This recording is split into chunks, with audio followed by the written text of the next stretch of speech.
네, 그러면 저희 예고해드린 것처럼 네. 오늘은 류종훈 기자와 함께 네, 이스라엘 이스라엘 현지 소식. 좀 들어보도록 하겠습니다. 류종훈 기자님 어서 오십시오. 네, 안녕하십니까. 어서 오세요. 성포TV 류종훈입니다. 네. 아, 어제 늦어서 하루 죄송합니다. 종일 늦은 거 아닌데 아, 그런가요? 네. 제때 오셨어요. 네. 마음이 급했습니다. 네. 네. 어제 하루 종일 자리에서 계속 전화를 하더라고. 회실 들어가서 아마 이스라엘 현지랑 취재하신 것 같은데 네. 현지 교민들 그 얘기 좀 들어보셨죠? 네, 현지 교민들이랑 이제 그 진출해 있는 이제 기업들 이야기를 좀 많이 들어봤는데요. 교민들 이야기를 들어보니까 교민들은 현재 지금 대피소로 대부분 지금 옮겨져 있는 상태고요.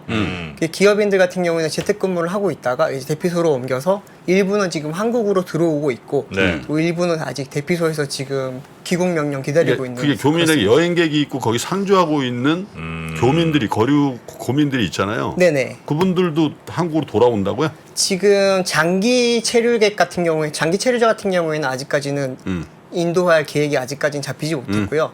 단기 체류객으로 한다면 보통 출장을 간 분들이나 네. 아니면 여행 간 분들은 지금 돌아올 계획을 잡고 있고 네. 실제로 지금 오늘 아침에 6시 10분에 이제 네. 그 대한항공이 도착을 했거든요. 배가 두 번 오셨다면서요? 네, 190명이 지금 도착을 했고 당초 이제 230명 가량 지금 보내려고 했었는데 그 두바이에서 대기하고 있던 비행기가 텔아비브로 갔다가 텔아비브에서 190명을 태워서 지금 오늘 아침에 들어온 건데 이 같은 경우에는 비행기가 이제 한 220명 정도밖에 못 타는 비행기다 보니까 승무원들 제외하고 190명을 태워서 지금 들어왔고 네. 나머지 이제 30여 명은 지금 이제 터키로 이동을 해서 오고 또 한 27명 정도는 요르단으로 이동을 해서 또 지금 들어올 네. 계획이고요. 나머지 한 200여 명에 대해서는 지금 또 추가적인 지금 들어올 계획을 지금 잡고 있는 상황입니다. 지금 저 텔아비브 쪽에 좀 모여 계신 거죠? 우리 그렇습니다. 교민들은. 네, 국내 기업들 진출한 곳이 대부분 텔아비브에 그러니까 있고 이스라엘이라는 게 텔아비브 외에는 대부분 관광지보다 농경지라고 보면 그래요? 텔아비브에 거의 산업이라든지 금융이라든지 이게 다 집중돼 있다고 보면 돼요. 네. 그렇죠. 텔아비브가 약간 그런 금융 수도, 그 예루살렘은 이제 행정적인 수도긴 한데 네. 텔아비브에 보통 이제 국내 뭐 삼성, 현대차 이런 그러니까요. 기업들이 다 들어가 있고요. 이제 제가 또 예루살렘에 지금 들어가 있는 분들 이야기를 들어보니까 예루살렘은 조금 상황이 심각했습니다. 들어보니까 이제 대부분 뭐 교민들이나 이제 일반 민간인들은 다 대피소로 이동한 상태인데 이동하는 과정에서도 포탄이 계속 떨어지고 있다고 하고 이동 과정에 네, 예루살렘에 네, 예루살렘에 지금 포탄이 계속 떨어지고 있습니다.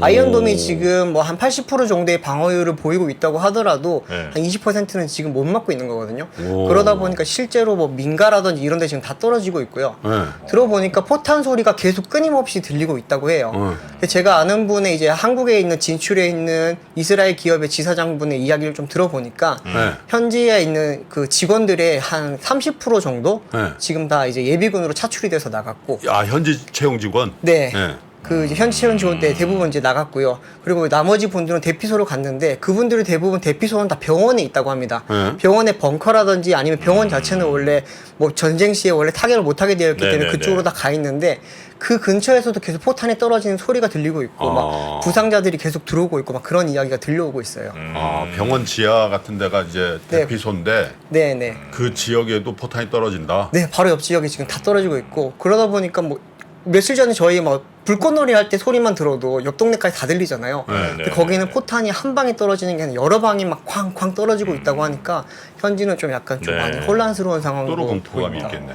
그리고 거기 하마스에서 쏘는 로켓이 뭐 아주 뭐 정밀 타격 로켓도 아닐 거 아니에요? 없죠. 네, 그러니까, 정밀도 완전 떨어지죠. 그러니까 뭐 병원을 쏘는지 네. 사실 뭐 모를 수 있으니까 네. 병원도 공격 충분히 빗 맞아서 맞을 수 있는 거 아니에요? 그쵸. 의도하지 않았더라도. 의도하지 않았더라도 많이 맞을 수 있고요. 또 아이언돔이 터트린 그런 거에 대한 잔해들도 많이 또 피해가 있을 파편들도. 수가 있기 때문에 거기에 대해서 지금 이스라엘 쪽에서는 계속 많이 보완을 하고 있긴 한데 네. 민간인들 피해는 지금 뭐 불가피하다고 들려오고 있습니다. 실제로 막 부상이라든지 뭐 이런 거 입는 분들도 직접 목격하시는 분들도 많이 계시겠군요. 많이 있습니다. 예. 그 제가 들어보니까 현지에 네. 이제 그 계신 분들은 대부분 대피를 많이 했는데 못하신 분들이 막 실려오는 것도 있고 막 병상에서 막 들려오는 막 그런 비명 소리도 많다고 하고요. 생각보다 조금 우리가 느끼는 것보다도 이렇게 뉴스로만 듣기는 잘 모를 것 같은데 현지 이야기를 들어보니까 진짜로 좀 전쟁 같은 느낌이 들긴 하더라고요. 전쟁이죠 사실. 네. 저 정도면. 뭐 지금 다 5차 뭐 중동 석유 대전으로 지금 이어지는 게 아니냐라는 걱정을 네네네. 하기는 하는데 그 부분은 조금 지켜보긴 해야 되겠지만 현재는 지금 국지전은 조금 넘어서는 상황인 것 같다고 하고요. 예. 기존에는 가자 지구에서만 지금 계속 전쟁 같은 일이 벌어지고 있었는데 뭐 오늘 아침에 보도도 많이 됐지만 북쪽에서도 지금 이제 레바논 쪽에서도 네. 포탄이 쏴지고 있고 거기서 헤즈볼라. 전쟁이 히즈볼라랑도 지금 좀 약간 격전이 좀 심해지고 있다고 해요. 그러다 보니까 북쪽에서도 본격적으로 지금 전쟁이 이루어지면서 예루살렘 같은 경우는 길쭉한 도시거든요. 조금만 올라가면 레바논이랑 또 이어질 수가 있기 때문에 이스라엘이 길쭉한 데죠.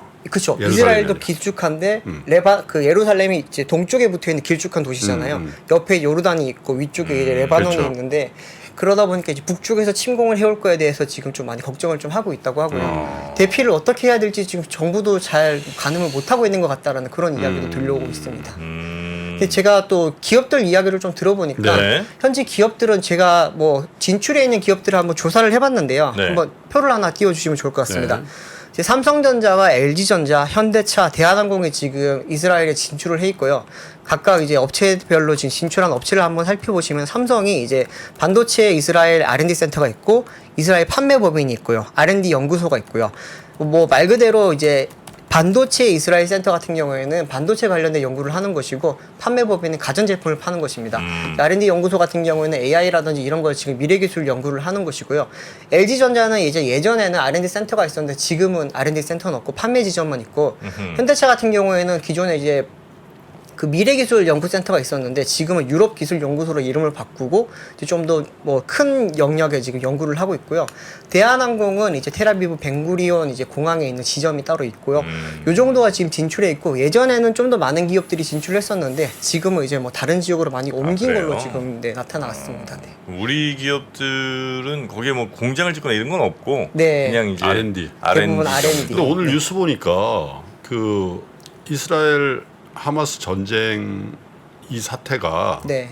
반도체 공급 사이드에 영향을 준다. 그럴 수- 이스라엘 네. 업체 중에 반도체 공급 사이드요? 반도체 공급 사이드 중에 설계 업체 뭐 이런 데도 핵심 기술 가지는 업체들이 네. 이스라엘에 있다는 거예요. 그래요? 네, 모바일 어플라이언스라든지 뭐 다양한 지금 반도체 장비 업체들이 거기 공장이 많이 있고요. 팹리스 네. 업체들도 많이 있고. 팹리스에. 네.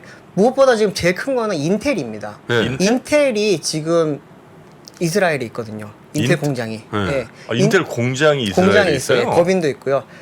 인텔이 왜 거기 있냐면 예전부터 이제 이스라엘 같은 경우에는 IT 관련된 연구소라든지 기술 인력들이 많았거든요. 그렇죠. 네. 그러다 보니까 미국 쪽이랑 이렇게 서로 교류가 많다가 아예 미국 쪽에서는 그쪽으로 R&D 센터를 처음에 진출을 했다가 생산 법인까지 갖다 놓은 상황이고요. 인텔 쪽에서 피해가 커지게 되면 사실 거기서 일어날 수 있는 이펙트는 뭐 PC 시장이라든지 여러 가지 시장으로 넘어갈 수도 있고 또 지금 그것보다도 아까 말씀드렸듯이 뭐 국내로 들어오는 반도체 장비들 그리고 또 검침 장비들 이런 것도 많이 들어오거든요. 근데 그게 이제 연간 우리나라에 한 3천억 불인가 3억 불 정도 들어오는 걸로 알고 있는데 그게 지금 못 들어오게 되면은 어느 정도 지금 우리나라도 타격을 입을 수 있다고 합니다. 네. 한국과 이스라엘이 교역량이 사실 많지는 않은데 거기에 이제 30% 가량을 차지하는 게 반도체 장비거든요.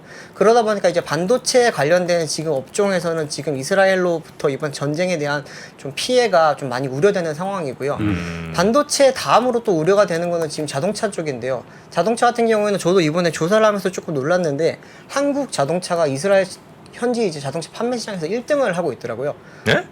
네, 몰랐죠. 네. 한국 자동차가 네, 이스라엘 현지 내수 시장 1등입니다. 제가 표를 하나 준비를 했거든요.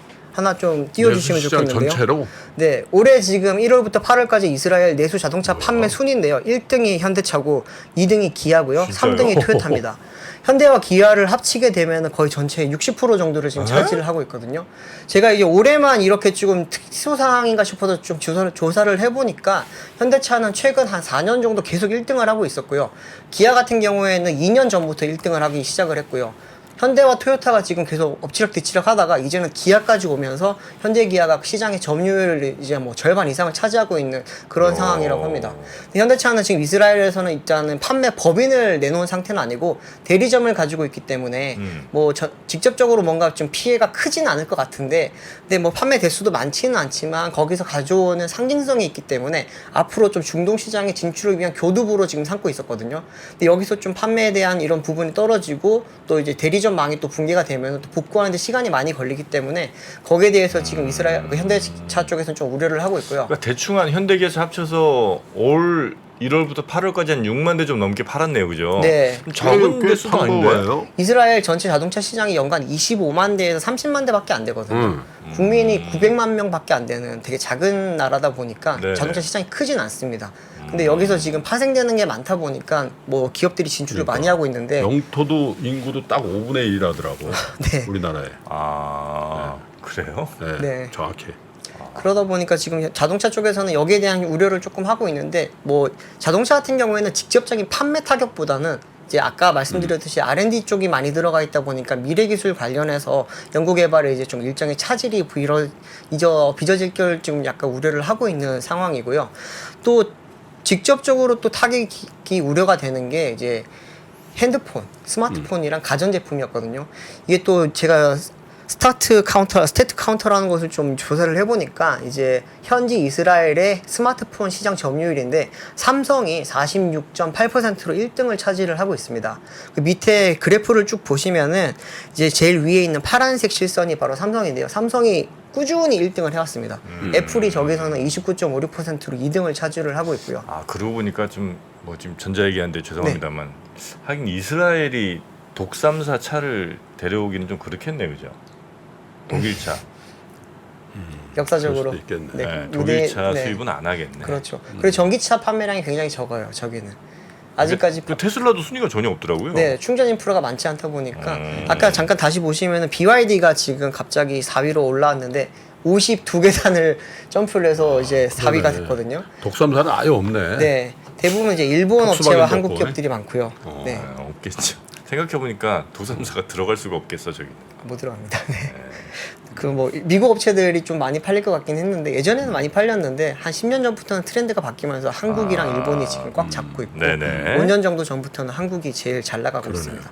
근데 지금 뭐 다시 말씀드릴 게 네네. 이제 네, 지금 스마트폰 시장에서는 삼성이 지금 압도적으로 1등을 차지를 하고 있고 또 하나 좀 띄워주시면은 가전제품 시장에서도 삼성이랑 LG가 각각 1등, 2등을 차지하고 있습니다.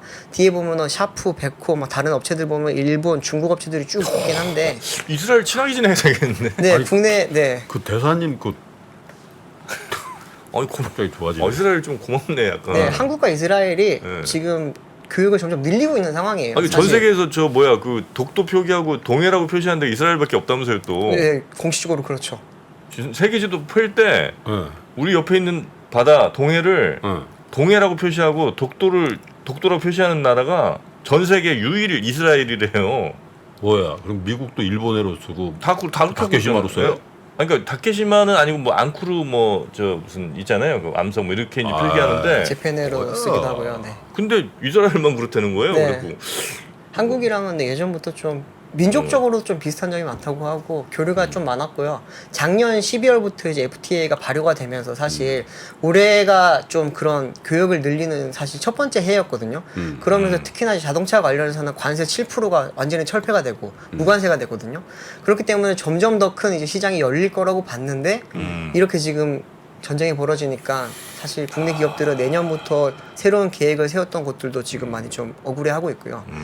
뭐 대한항공 같은 경우에는 아까 말씀드렸듯이 지금 뭐 교민들을 옮기기 위해서 계속 비행기를 띄우고 있긴 한데 지금 현재까지는 월, 수, 금, 주 3회 띄웠거든요. 네. 근데 지금 오늘 이제 11일 수요일이잖아요. 그리고 13일 금요일 비행기는 일단은 지금 띄우진 않기로 했습니다. 근데 아마 지금 정부랑 계속 이야기를 하면서 만약에 교전 상황이 조금 사그라들게 되면은 교민들은 어쨌든 쉬러 와야 되기 때문에 바로 다시 운항을 재개할 계획이라고 하고요. 근데 지금 국내 기업들이 제일 우려하는 건 사실 원유 가격이 지금 오를 거를 지금 되게 많이 걱정을 하고 있거든요. 그렇죠. 당연히 간밤에 보면은 이제 국제 유가는 조금 하락세로 마감을 하긴 했던데 잠깐 준비한 걸 보시면은 WTI 같은 경우에는 전일 대비 이제 0.49% 빠진 85.96 이제 달러로 지금 마감을 했고요. 브렌트유도 이제 빠졌습니다. 0.03% 하락으로 마감을 하긴 했는데 사실 우리나라가 제일 많이 수입하는 거는 중동유입니다. 이제 국내가 이제 원유를 수입하는 국가 중에 제일 많이 차지하는 게 사우디아라비아고 네. 2등이 미국이고요. 3등이 쿠웨이트, 4등이 이제 이라크 이렇게 되는데 대부분이 지금 두바이유 가격을 따라오는 그런 이제 중동유를 가져오는데 두바이유는 어제 올랐습니다. 3.09% 오른 88.53%. 우리 다 저거 수입하는 거죠. 네, 국내에 지금 이제 들어오는 거는 조금 올랐습니다. 두바이유도 올랐고 또 다른 지금 걱정거리 하나는 천연가스가 올랐어요. 천연가스가 지금 폭등을 하고 있는데 한번 천연가스 선물 지수 한번 보시면은 네. 그래프 보시면 엄청나게 갑자기 올랐거든요. 지금 이게 포인트가 될지 모르겠는데 세 달짜리군요. 여기가 이제 바로 그 전쟁이 발발했다라는 난 그 10월 7일이었는데 그 전부터 조금씩 오르고 있었고요. 아마도 뭐 모사드에서 뭐 정보를 이랬다 저랬다 이런 말이 있긴 한데 아마 그런 정보가 어느 정도는 아는 분들은 알았을 것 같아요. 그러다 보니까 이제 10월 초부터 갑자기 뛰기 시작하면서 10월 7일부터는 급격하게 올랐고요.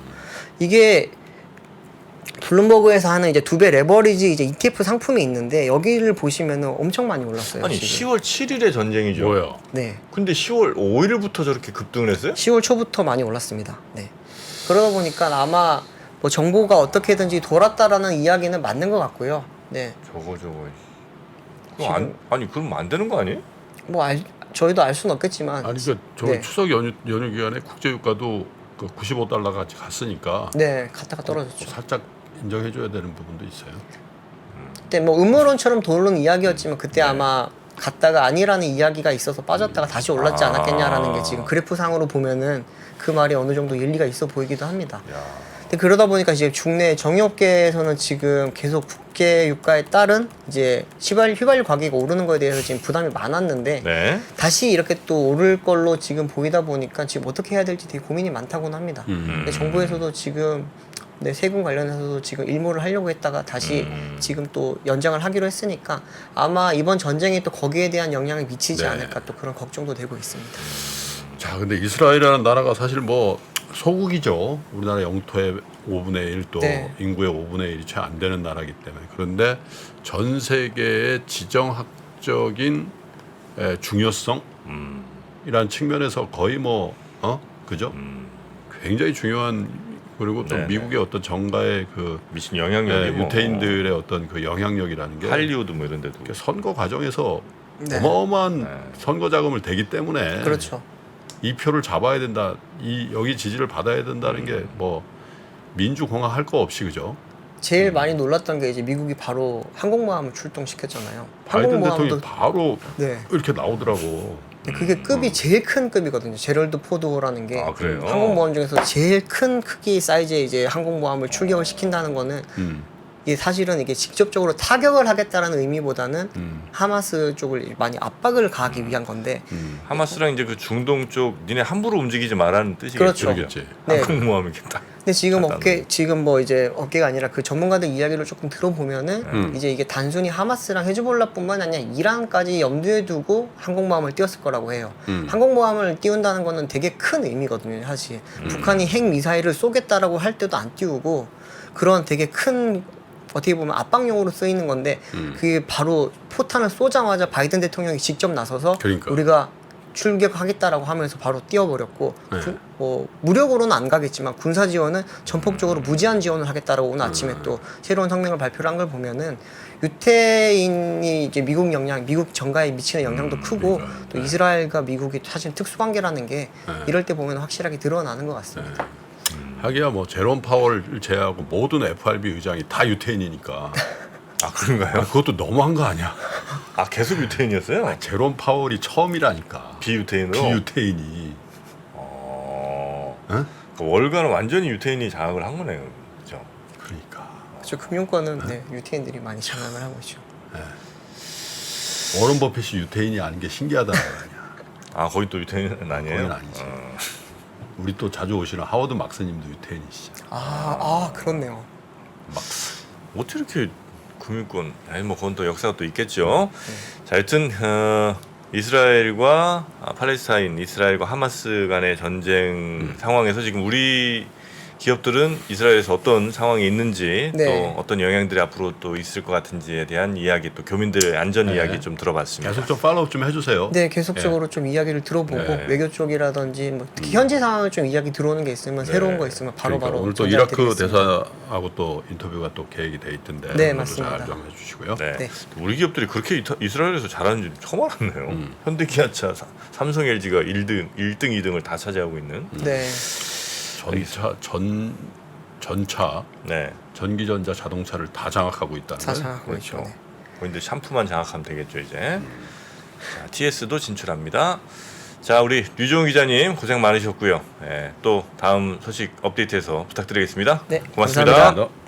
외환위기 오는 거 아니에요? 금융위기 오는 거 아니에요? 이런 질문들을 좀 굉장히 많이 받았었습니다. 탐욕이 되게 강했을 때 위험자산으로서의 극단적인 쏠림이 나타나고 공포감이 극에 달했을 때 안전자산으로서의 극단적인 쏠림이 나타나거든요. 과거의 일이 미래에 똑같이 일어난다 이건 아니지만 그때 당시에 위기 상황에서는 어떤 공통점들이 있었는지를 보면서 우리가 대비를 하는 방법도 고민해 볼 수 있고요. 과거를 제대로 이해하는 순간 위기의 실체가 드러납니다. 오건영의 현실 경제 이야기를 서점에서 만나보세요.